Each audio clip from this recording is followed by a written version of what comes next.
dear friends, this is Ashish Charles from C4U classes. Today we are going to discuss 8th part of quantum mechanics unit. इस unit पे हम आज तक 7 part पे बात कर चुके हैं, जिसमें हमने आपको कुछ postulates, 1 dimension box, 2 dimension box, 3 dimension box, wave functions, energy level, energy plot, degeneracy, इन सारे टॉपिक्स पे आज तक बात कर चुके हैं. अब एक नए टॉपिक पर बात करेंगे. हमने 4th वाला जो पार्ट है, मैं इसमें लिंक भी शेयर कर दूंगा आपके साथ. 4th वाले पार्ट में हमने नॉर्मलाइजेशन पे कुछ बात करी थी, नॉर्मलाइज वेव फंक्शन की. तो नॉर्मलाइज कैसे देखते हैं, हमने आपको बताया था कि अगर कोई वेव फंक्शन साई है तो आप उसका कॉन्जुगेट ट्रांसपोज करो और उसे उसी साई के साथ मल्टीप्लाई करो और उसका इंटीग्रेशन करो. सॉल्व करने पर अगर 1 के इक्वल आता है तो वो नॉर्मलाइज वेव फंक्शन है, और वेव फंक्शन अगर ये 1 के इक्वल नहीं आता है तो वो नॉर्मलाइज वेव फंक्शन नहीं है. अगर वो नॉर्मलाइज वेव फंक्शन नहीं है तो हम साई को ना मान करके हम अपनी तरफ से एज्यूम करते हैं एन साई एक नॉर्मलाइज वेव फंक्शन है. तो नॉर्मलाइज वेव फंक्शन अगर N psi normalize wave function है, जहाँ पे एन नॉर्मलाइजेशन कांस्टेंट होता है, तो N psi star N psi d tau equal to 1 आएगा. एन पर कॉन्जुगेट ट्रांसपोज स्टार का कोई फ़र्क नहीं पड़ता, एन और एन स्क्वायर बनेगा, और एन स्क्वायर करने पर आपके पास सॉल्व करके इसके लिए N square integration psi star psi d tau equal to 1 आएगा. तो एन स्क्वायर की वैल्यू अगर आप यहाँ से सॉल्व करोगे तो आपके पास सॉल्व करके N equal to 1 upon psi star psi d tau. मैंने ये सब बात normalization constant psi star psi d tau की वैल्यू का अंडर रूट करो तो वही आपका नॉर्मलाइजेशन कांस्टेंट दे देता है. तो इस तरीके से आप नॉर्मलाइजेशन कांस्टेंट निकाल पाते हो. ये सब मैं 4th पार्ट में डिस्कस कर चुका हूँ आपके पास. तो आप के लिए मैं बता देता हूँ कि आप किस वाले पार्ट को भी, 4th वाले पार्ट को भी जरूर देख लें. अब देखते हैं, इस फंक्शन पे आते हैं. तो आपको ये चेक करना है कि ये फंक्शन को, क्वेश्चन क्या है, consider a wave function psi is equal to sine n pi x upon L. आपके पास एक वेव फंक्शन दिया हुआ है फॉर 1 डायमेंशनल बॉक्स के लिए, ये दे रखा है. अगर आपके पास 1 डायमेंशनल बॉक्स के लिए ये 1 डायमेंशनल बॉक्स के लिए psi is equal to sine n pi x upon L आपके पास वेव फंक्शन है जिसकी जो लेंथ है वो एल डिस्टेंस का 1D बॉक्स है. जैसे आप दिखाते ही थे, मैंने डायग्राम भी बनाए हैं. तो 0 से एल डिस्टेंस का 1 डायमेंशनल बॉक्स है. तो एल डिस्टेंस का ये बॉक्स है जहाँ पर वेव्स वगैरह मोशन करेगी, जिसका वेव फंक्शन ये है. तो क्या ये नॉर्मलाइज्ड है? अगर नहीं है तो आप इसे नॉर्मलाइज बनाएंगे. अगर आपके पास ये नॉर्मलाइज है तो बहुत अच्छी बात है, नहीं है तो आपको इसे नॉर्मलाइज बनाना है. तो आपको चेक करना है कि ये नॉर्मलाइज है या नहीं है. तो फॉर कंडीशन, तो हम यहाँ पर से इसके सॉल्यूशन पे जाते हैं, चेक करते हैं. तो normalize for normalized wave function, for normalized wave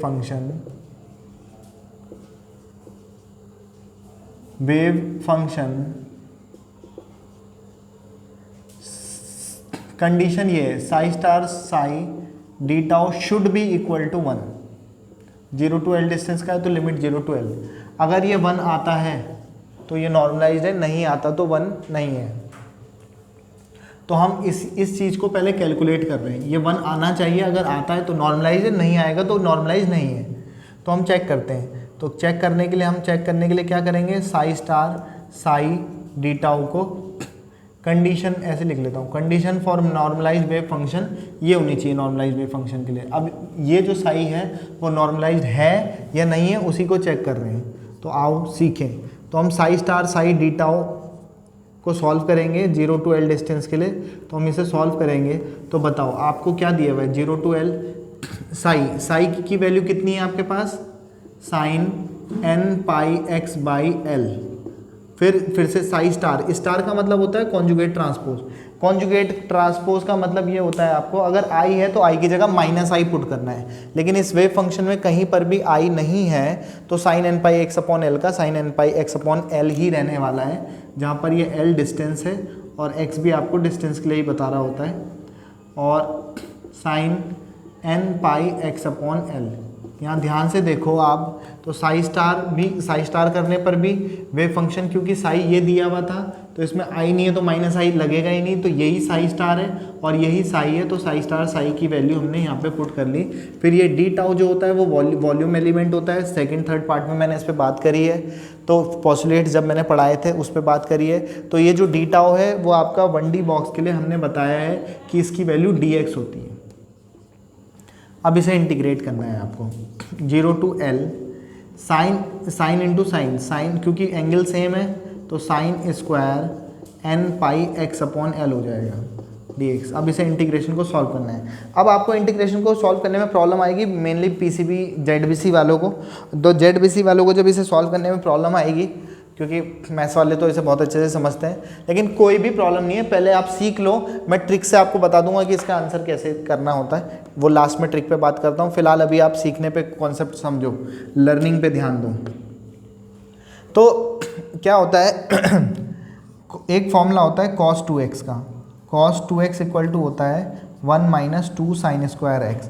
कभी भी साइन स्क्वायर कॉस स्क्वायर के लिए हमने कोई भी फॉर्मूला नहीं पढ़ा इंटीग्रेशन में सॉल्व करने के लिए, आपको उसे कॉस या साइन में कन्वर्ट करके करना होता है। तो cos 2x इक्वल टू होता है 1 माइनस 2 साइन स्क्वायर एक्स। तो साइन स्क्वायर एक्स के लिए इसे सॉल्व करो तो ये इधर आएगा, तो 2 sine square x is equal to बनेगा 1 माइनस कॉस 2x।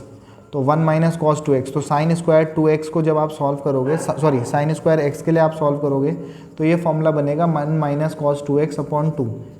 ये आप ट्रिग्नोमेट्रिक वाले फॉर्मूले के थ्रू आप ये सब कर पा रहे हो। तो साइन स्क्वायर एक्स का होता है 1 माइनस कॉस 2x अपॉन 2।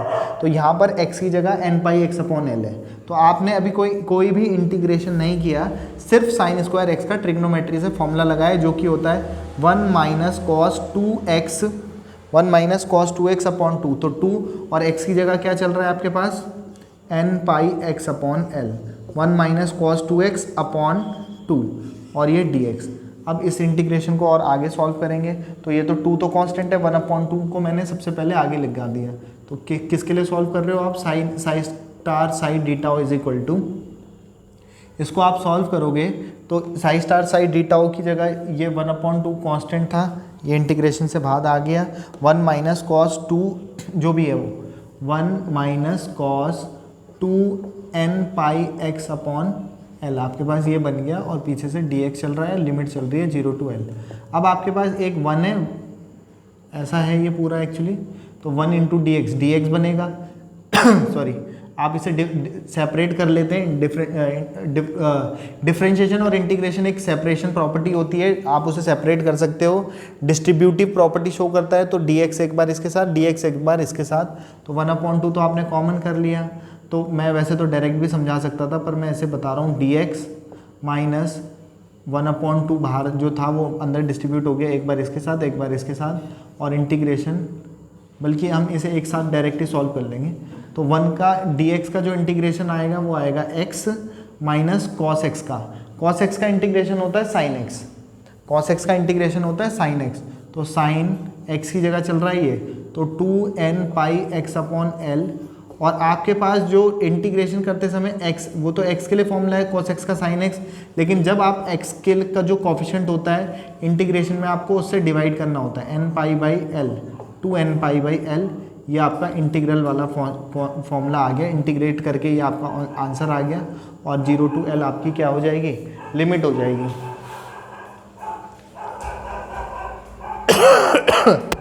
इसको आगे बढ़ाते हैं, तो 1/2, मैं इसको थोड़ा सा सही से लिखूं, x minus 2n pi by L है, तो ये आपके पास ये ऊपर जाएगा, तो ये बनेगा l अपॉन 2n पाई ही है ये, और बाकी आपका क्या चल रहा है, साइन 2n पाई x अपॉन एल। ये इंटीग्रेशन को सॉल्व करना, इंटीग्रेशन बता रहा हूँ मैं, बाकी और कुछ नहीं चल रहा। 1/2 आप लिमिट लगाओ, तो आपको क्या करना होता है, इस पूरे फंक्शन पे अपर लिमिट जहाँ जहाँ x है वहाँ पे x की लिमिट l लगाओगे, फिर माइनस करोगे, फिर लोअर लिमिट लगाओगे। तो आपने क्या करा, upper limit l minus l upon 2n pi sine 2n पाई और x की जगह अपर लिमिट l लगाया, और अपॉन में l चल रहा है, फिर माइनस करके अपर लिमिट तो लगा दी, माइनस करके आप क्या लगाओगे, लोअर लिमिट लगाओगे। तो लोअर लिमिट लगाओ, x की जगह आप क्या लगाओगे, 0, माइनस x की जगह 0 लगाओगे तो सब 0, साइन 0 0 हो जाएगा, सब कुछ 0 आ जाएगा। तो लोअर लिमिट लगाने पे सब कुछ सॉल्व करके ये 0 बनेगा। जब ये 0 हो जाएगा तो आपके पास l से l कैंसिल होगा यहाँ पर, तो साइन 2n पाई, n क्योंकि n एनर्जी लेवल्स होते हैं, तो 1 2 3 4 यही होते हैं, तो साइन पाई 2 पाई 3 पाई, ये साइन 2n पाई बनेगा, जो कि sine pi sine 2 pi sine 3n पाई, उन एंगल्स पे साइन की वैल्यू 0 होती है, तो ये सब 0 हो जाएगा। जो भी सॉल्व करके ऐसे आएगा जो भी सॉल्व करके इसे आएगा, इस चीज़ को ये मैंने शुरू में समझाया था आपको, जो भी इसे सॉल्व करके आएगा वो आपका आ रहा है psi star psi d tau 0 to L is equal to, solve करके जो इसे आएगा वो आएगा आपका L, और बाहर से जो 2 था तो L/2 इसका क्या आया, Sai star psi d tau की वैल्यू आई। अब जब Sai star psi d tau की वैल्यू L/2 आई तो आप एक बात मुझे बताओ कि क्या इसे सॉल्व करने पर 1 आया? अगर ये 1 आता, 1 के इक्वल आता, तो ये वे फंक्शन नॉर्मलाइज्ड है, बिकॉज क्योंकि it is not equal to 1, then given wave function psi is equal to sine n pi x upon l is not normalized. एक क्वेश्चन हो गया हमारा, उसने सबसे पहले पूछा था कि क्या ये वेव फंक्शन नॉर्मलाइज्ड है या नहीं है, इज इट नॉर्मलाइज्ड और नॉट। तो आप यहाँ से देखोगे कि इट इज़ नॉट नॉर्मलाइज्ड, क्योंकि इसकी वैल्यू 1 के इक्वल नहीं आ रही है, तो ये नॉर्मलाइज्ड नहीं है। अब दूसरा क्वेश्चन उसी के आगे लिखा है, if not then make it normalized. अगर ये वेव फंक्शन नॉर्मलाइज्ड नहीं है तो आप उसे नॉर्मलाइज्ड में कन्वर्ट करो। तो देखो, माना कि आपके पास psi star psi d tau 1 आता तो नॉर्मलाइज होता, और ये 1 नहीं आ रहा तो नॉर्मलाइज नहीं है। तो हम अपनी तरफ से एज्यूम करते हैं कि साई नॉर्मलाइज नहीं है, लेकिन एन साई नॉर्मलाइज्ड है। तो अगर नॉर्मलाइज्ड एन साई है तो एन साई का स्टार फिर एन साई डी टाउ 1 के इक्वल आना चाहिए। तो एन स्क्वायर यहाँ से एन के लिए सॉल्व करोगे तो एन को सॉल्व करने पर 1/√, Sai star psi d tau आया है, ये आपका फॉर्मूला है। तो अगर n की वैल्यू आपको पता चल जाती है तो n को साई से मल्टीप्लाई कर दो तो n साई 100% नॉर्मलाइज होगा। तो हम यहाँ पे से n की वैल्यू निकालेंगे, normalization constant n equal to, formula हमने पढ़ा है, ये नीचे लिखा हुआ भी है, मैंने शुरुआत में ही बताया था और 4th पार्ट में भी मैंने इसे एक्सप्लेन किया है, psi star psi d tau का स्क्वायर रूट और 1/, इसकी वैल्यू जो आई अभी आपने इसे सॉल्व किया, कितनी आई थी, L/2। L/2 का क्या करोगे आप, √ करोगे, तो इसे सॉल्व करोगे तो n की जो वैल्यू आएगी वो कितनी आएगी, √2/L। अब जब n की वैल्यू √2/L आ गई तो नॉर्मलाइज वेव फंक्शन के लिए n साई नॉर्मलाइज होता है। तो नॉर्मलाइज वेव फंक्शन, मैं यहाँ पे आपको कहाँ पे बताऊँ, चलो मैं इसे, ये तो आपने नोट किया होगा, या आप इसे पॉज करके पहले नोट स्क्रीनशॉट ले लो इसका, और मैं आगे बात करता हूँ आपके पास, इसे मिटा रहा हूँ, इस फॉर्मूले को आपको मिल ही जाएगा। जो लास्ट में वहाँ नॉर्मलाइज्ड वेव फंक्शन आपके पास क्या आया है, n is equal to √2/L आया है। तो normalized wave function for 1D box will be, 1D box के लिए नॉर्मलाइज्ड वेव फंक्शन जो होगा n साई से दिया जाता है, जो कि n की वैल्यू आई √2/L और साइन, वो साई आपको दिया था साइन n पाई x/L। और हमने शुरुआत से ही जब हमने और पीछे की वीडियोस देख रहे थे तो आपने ध्यान दिया होगा कि आपके पास नॉर्मलाइज वेव फंक्शन हम √2/L साइन n पाई x/L ही लेते हैं। तो मैं आपके पास इसको समझा चुका हूँ, इसमें कोई भी डाउट आपको होता है तो आप लोग पूछ सकते हैं। और मैं एक और ये 1D बॉक्स के मैं नॉर्मलाइजेशन को आपको समझा चुका हूँ। मैं आपको बात कर रहा हूँ नॉर्मलाइजेशन, अब मैं बात करने वाला हूँ आपके पास रिजिड रोटेटर के नॉर्मलाइज वेव फंक्शन की। तो रिजिड रोटेटर के नॉर्मलाइज वेव फंक्शन की बात कर रहा हूँ, आप इसे पॉज करके इसका स्क्रीनशॉट तो आपने ले लिया होगा, तब तक के लिए मैं आगे बढ़ता हूँ। अब हमने 1D बॉक्स का नॉर्मलाइजेशन को समझाया, अब हम रिजिड रोटेटर जो सिस्टम है, मैंने अगर आपको ध्यान हो तो 2nd 3rd वीडियो में मैंने आपको पोस्टुलेट जब पढ़ाए थे तो मैंने उन पोस्टुलेट्स के टाइम पे आपको सिस्टम समझाए थे, 1D box, 2D box, 3D box, 1D SHO, rigid rotator, hydrogen atom. तो ये 6 सिस्टम्स के बारे में मैंने वहाँ बात करी है। सबके मैंने डी टाउ वॉल्यूम एलिमेंट को भी एक्सप्लेन किया था, तो उन वीडियोस को भी आप देख लेंगे। मैं इसमें नीचे मैं उसको मेंशन कर दूंगा, लिंक शेयर कर लूँगा, आप उसमें जा कर के उसे चेक कर सकते हैं। और नहीं भी करेंगे तो मैं कोशिश करूँगा कि यहीं से आपको समझा दूँ।